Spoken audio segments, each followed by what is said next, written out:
Brian, what can you remember about the 8th of March, 1992? Well, like I said, a lot of stuff runs together. And, I remember bits and pieces. Of course, remember, this is 30 years ago. I'm an old dude now. So what I do remember most about the cup tournament was how important it was, how big a deal it was in the country. And I remember when we actually won it, how important that was to the team and the community. And so, I mean, I remember, we won it in our gym, and I just remember the place was packed and the crowd was crazy, and it was a good game, if I remember right. And when we finally won it, I mean, the place went nuts, and the celebration lasted, seemed like forever. It was a lot of fun. It was, I didn't remember that it was the first basketball trophy or the first cup win for, at that time, TTL Bamberg. So I'm happy to have been a part of that. Would you like to review with me together the last 20 seconds of the game? Sure. Then let's do this. Yeah, I haven't seen any video of this game, so yeah. Can you see the screen? I can. Ist Ludwigsburg schon zu einem Dreier gezwungen.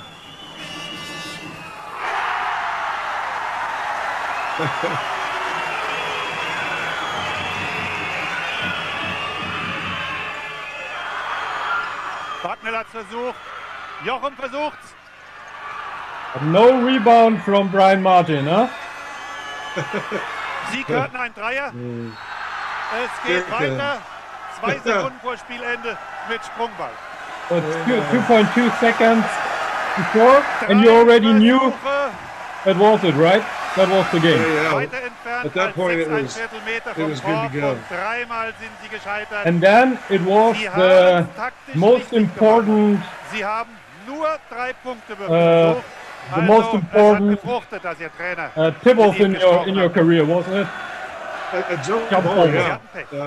This was, we get it, we win. Das Spiel ist entschieden. Bamberg gewinnt das 26. deutsche Pokalsiegerspiel. Heute mit 74:68 und insgesamt nur mit 3 Punkten Vorsprung. Riesenstimmung hier natürlich. Noch einmal die besten Korbschützen. Bei Bamberg war dies Mike Jeckel mit 24 Punkten vor Kai Nürnberger mit 14 und Sretenovic mit 12 Punkten. Sehr stark beim unglücklichen Verlierer. Do you know your stats? Und Steven Bucknell mit 16. I do not. Pokalendspiel. I don't know exactly how many points you made, but at the end there were 14 rebounds and 7 block shots. Wow. That's pretty good. Not that bad. No. I mean, at the end of the day, every team I ever played for, I was never the big go-to scorer. Like Mike Jackal was our go-to guy on offense for sure. I was always the guy that they wanted because I played defense and I could rebound and block shots. And I had a God-given ability to jump higher than most guys. So I was able to use that. And so, yeah, I didn't realize I'd had 7 block shots in that game either.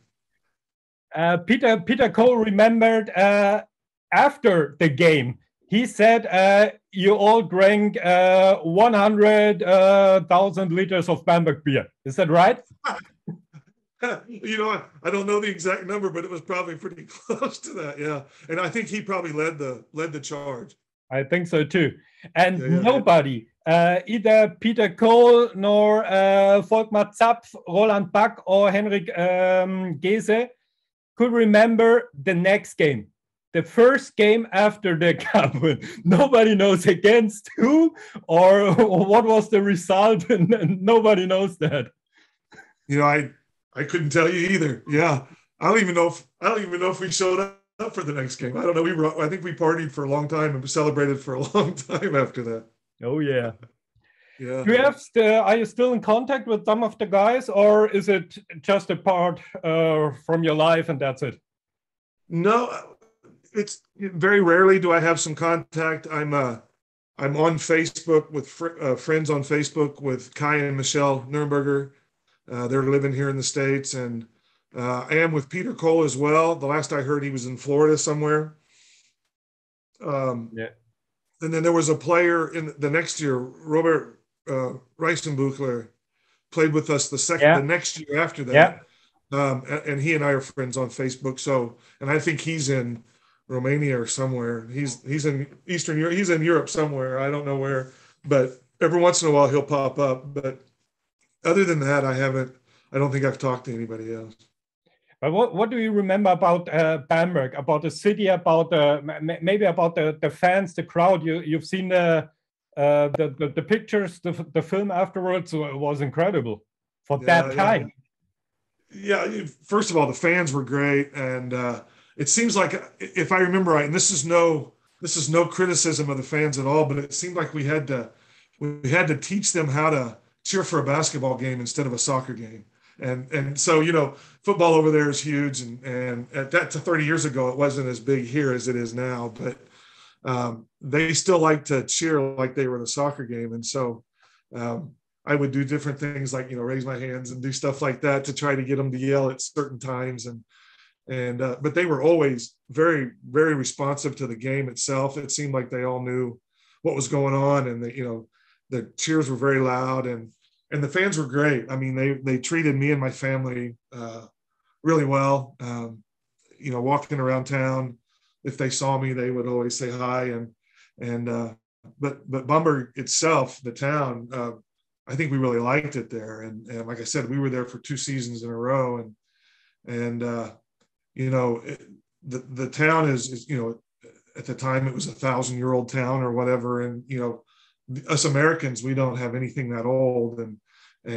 So the cathedral in town, I remember that, the old cathedral. I loved walking in the, downtown of Bamberg, where that bridge was that went across the river. Okay, that was, a 1,000-year-old bridge or whatever. It was just, I always was awed. We were in Europe for about 4 seasons, 4.5 years. And I was always in awe of just how old things were and how cool to me, it was just cool being able to live and be there for, 9 months at a time or whatever the season was. And, one thing that I really enjoyed was, not every Friday night, but about once a week, the guys on the team would say, "Hey, we're taking our wives and girlfriends to whatever town, 30 minutes away. And they're famous for this they have a restaurant, and they're famous for, Wiener Schnitzel, or they're famous for something else, and so we would all go, and it would be a convoy of 8 or 9 cars or whatever. And we would pull up and we'd walk into this restaurant, and none of those restaurants were very big. And so we would basically fill up, 3/4 of the restaurant. And, it was just a time that the teammates could get together and bond and be friends. And, our wives and our girlfriends would be a part of it. And those were really cool times. And when we were at home, we would go to a specific, 2 or 3 different restaurants around town and eat after a game. And that was always special as well. And my daughter, who was about 3 or 4 at the time, Hart Ortman, who, a big giant of a guy, he was what I called a gentle giant.